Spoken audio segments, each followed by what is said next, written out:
안녕하세요. 재테크는 여호수아처럼 데나리온 김우수입니다. 반갑습니다. 데나리온 김강주입니다. 와. 예, 오늘 이제 ETF 이야기를 또 할 텐데요. 예. 지난번에 제가 ETF의 여러 가지 종류, 또 어떻게 투자하는지를 이야기를 했는데, 예. 근데 가만히 생각해 보니까 제가 ETF 이야기할 때 거의 미국 중심으로 예. S&P 500 이야기를 많이 했지, 예. 뭐 일본이나 예. 독일이나 특히 중국 이야기를 안 했던 것 같은데, 예. 그러면 이제 우리가 흔히 글로벌 ETF를 할 때 미국 중심이라 이야기를 하거든요. 예. 근데 미국 중심으로 ETF를 해야 되는 이유가 몇 가지가 있을 텐데 오늘 예. 그 이야기를 하도록 하겠습니다. 예. 한국의 국내 상장된 해외 ETF라고 보통 표현하잖아요. 네.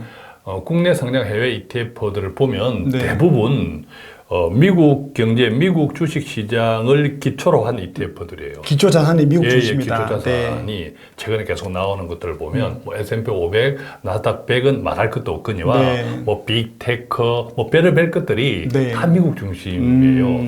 그래서 뭐 일본이나 유럽이나 네. 찾아보기 힘들어요. 예전에는 한 네. 10년, 20년에도 중국이 막 떠오르고 맞아요. 일본이 그렇고 독일도 유럽 있잖아요. 유러피안 예, 예. 드림 이런 거 있는데 어느 순간부터 예. 저도 투자할 때 예. 시장 자체가 예. 없어요. 그렇죠. 맞아요. 네네네. 거의 뭐 미국이 지배하고 심지어 독점하고 지금 그런 있다라고 해도 분위기죠. 과언이 아닌데 이게 냉정하게 누가 시켜서가 아니라 네.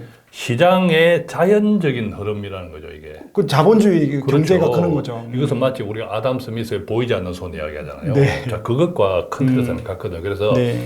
왜 미국인가 지금? 그리고 그렇다면 앞으로도 미국일까? 그게 중요하죠. 그죠? 앞으로도 미국일까? 자, 이런 이야기를 좀 해보려고 합니다. 아까 몇 가지, 아까 세 가지라고 세 가지. 했잖아요. 네. 그래서 현실적으로는 글로벌 ETF다 이러면 우선은 미국 중심의 ETF구나 이렇게 이해해도 네. 과언이 아닐 정도인데 네. 그 이유 세 가지를 한번 짚어보면요. 네. 첫째는 이제 경제잖아요. ETF라고 하는 것이 어쨌든 투자 상품이고 그 나라의 경제에 바탕한 건데 네. 이 경제 측면에서 그 나라가 경제가 앞으로 좋으냐 나쁘냐 할 때 가장 중요한 요소 중에 하나가 인구거든요, 인구. 아, 그렇죠. 인구죠. 그렇죠. 예, 인구. 미래 경제 성장도 인구에 그렇습니다. 따르니까. 그래서 일반적으로 한 국가가 자력으로 경제를 유지할 수 있는 최소한의 인구가 1억 명이라고 해요. 아, 우리나라는 그런 부분이 좀 아직 아쉽네요. 그렇죠.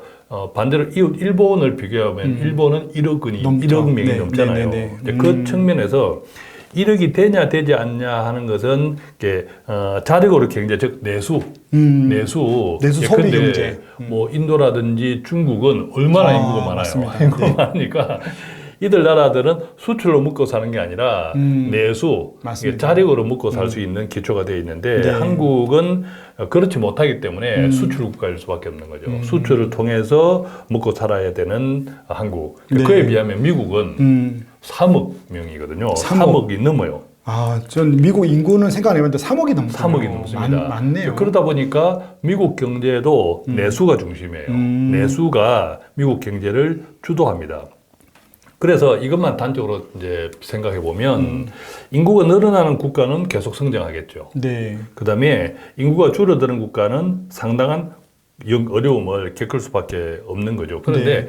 대체로 지금 우리나라뿐만 아니라 우리나라 아주 심하고 대체로 세계 모든 나라들은 저출산, 네. 그 다음에 고령화 때문에 계속 시달리고 있습니다. 중국도 심지어 꺾였거든요. 그렇죠. 네. 중국도 지금 굉장히 출산율 때문에 애를 안 낳는데요. 네네네. 이 소위 말하면 자본주의의 이 단맛을 이렇게 단맛에 익숙해 있는 젊은 친구들이 늘어나면서 그렇죠. 특히 여성들이 고생 안 하려고. 그렇죠. 고생 안 하려고 이렇게 이제 그러다 보니까 유럽도 마찬가지. 그런데 이제 미국은 조금 독특한 것이 미국도 출산율은 떨어졌어요. 그렇죠. 다른 나라에 비해서는 덜 떨어지지만 네. 근데 가장 강력한 것이 이민자들이에요. 아, 거기는 오픈되어 있는 거죠. 예, 아메리칸 드림.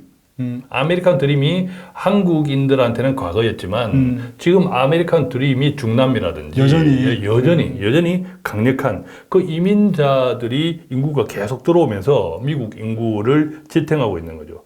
그래서 보면 2023년 현재 네. 미국 인구에서 이민자가 차지하는 비중이 약 15%인데 이게 얼마냐면 5천만 명. 우리나라 인구가 우리나라 인구만 와. 우리나라 인구만 한 인구가 미국에서는 이민자라고 하는 거죠.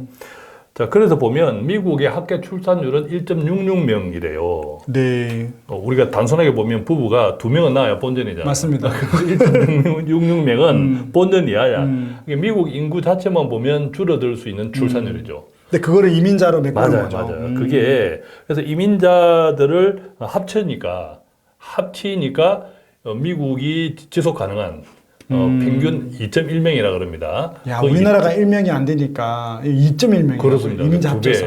두 배니까 네. 엄청난 한국하고는 비교하면 엄청난 그런 차이가 있네요. 인구 측면에서 앞으로도 미국은 강력할 수밖에 없다. 지금도 그렇거니와. 그러니까 출산율이 2명이니까 꺾이지는 않겠고 그렇죠. 계속 인구가 늘어나겠네요. 인구 측면에서 큰 장점을 가지고 있다는 거죠. 그러네요.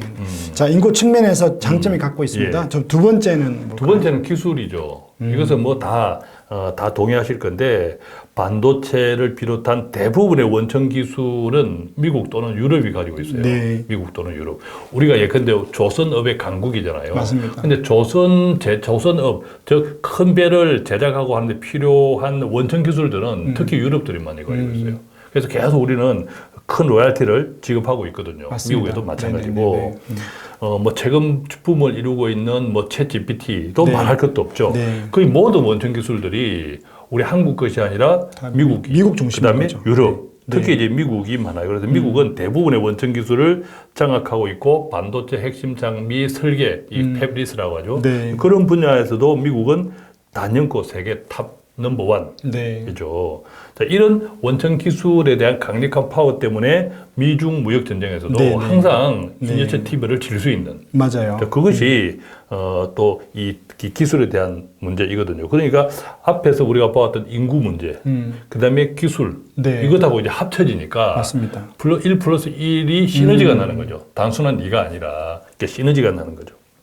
그래서 이전에도 보면 불과 우리가 한 7, 8년 전만 해도 중국이 유통 쪽에서 치고 올라왔는데 예. 요즘 이게 이제 AI하고 겹쳐지고 예, 신기술 겹쳐지니까 미국이 오히려 여러 가지를 잡고 있더라고요. 그렇습니다. 네. 예.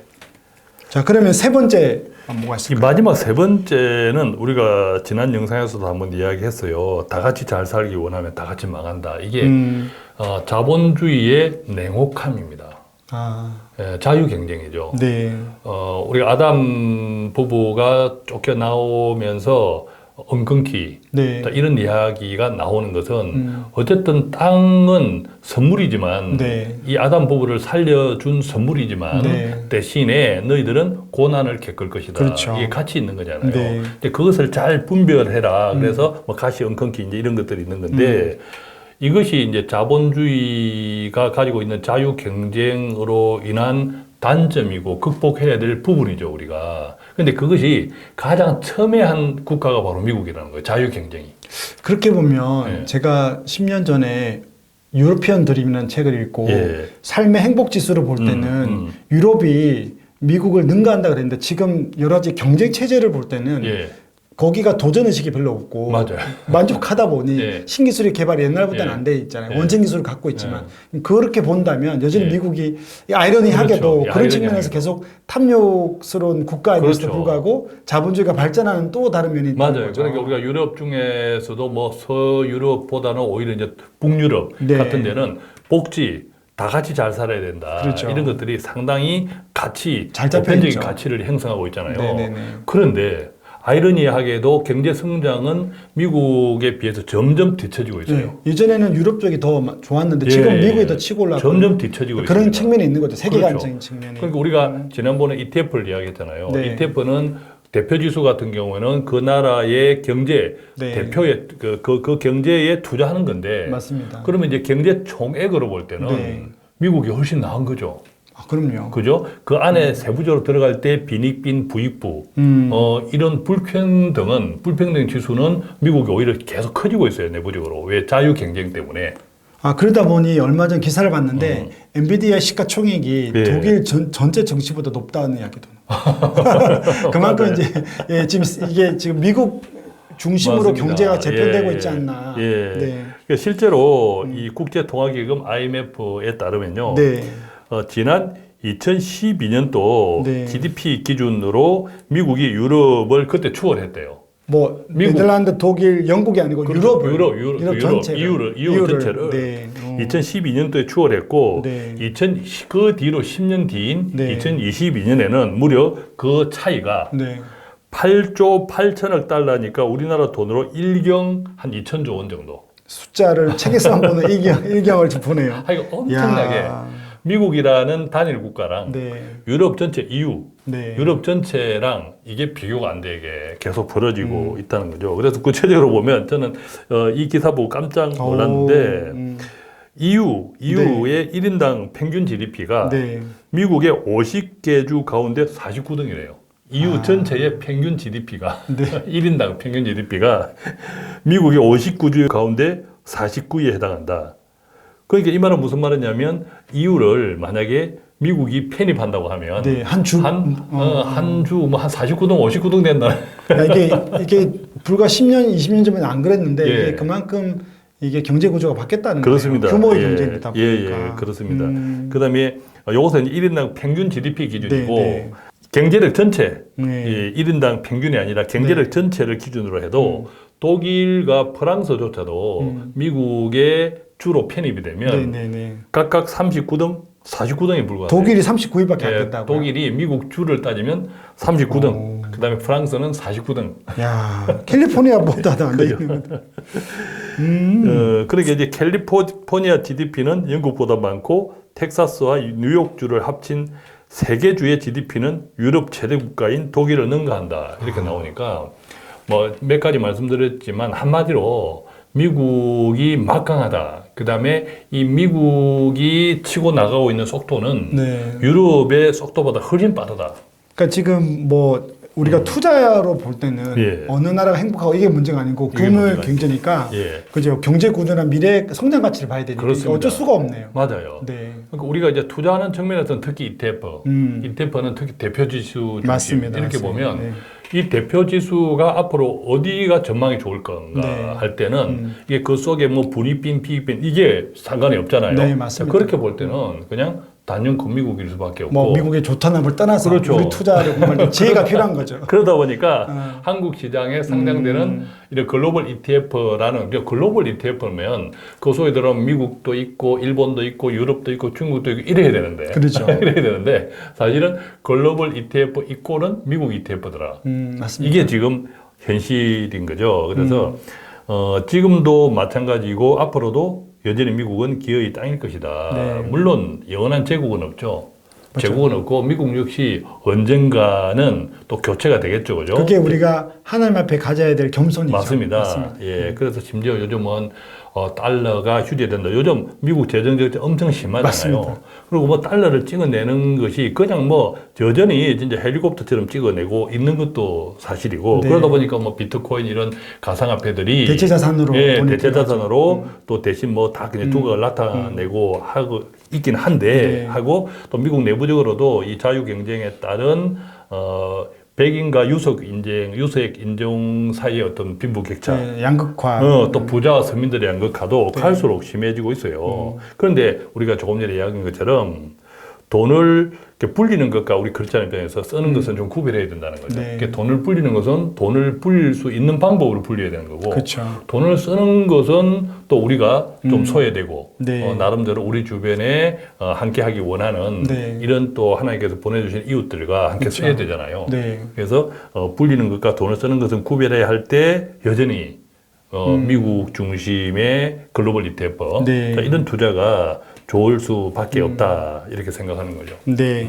자, 오늘은 ETF에 대해서 이야기가 중에 ETF가 왜 미국으로 가야 되는지 이야기를 간단하게 해주셨고요. 이런 어떤 경제 전망이 여러분들에게 도움되길 바라겠습니다. 자, 오늘 한 가지 공지사항 드리면요.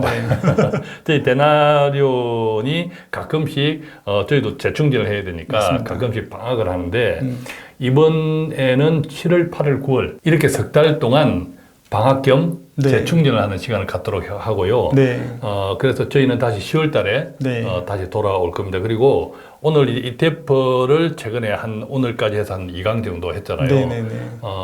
또한 제 책 봉지라면 재테크. 네네. 이게 그 속에 기독교 비밀 코드가 조금 숨어 있는데 네. 그것을 바탕으로 해서 만들어진 책인데 그래서 ETF에 대한 공부를 돈 파는 가게에서는 네. 계속 해 나갈 겁니다. 네, 그래서 혹시 네. 이제 필요하신 분들은 이웃 네. 자매 채널인 돈 파는 가게에서 네. 같이 공부하시고 저희 데나리오는 여름 지나서 그때 뵙도록 하고 여름 동안 우리 구독자분들도 늘 이영육으로 강건하시기를 저희가 함께 기도하겠습니다. 네, 여기서 저희는 마치겠습니다. 감사합니다. 고맙습니다.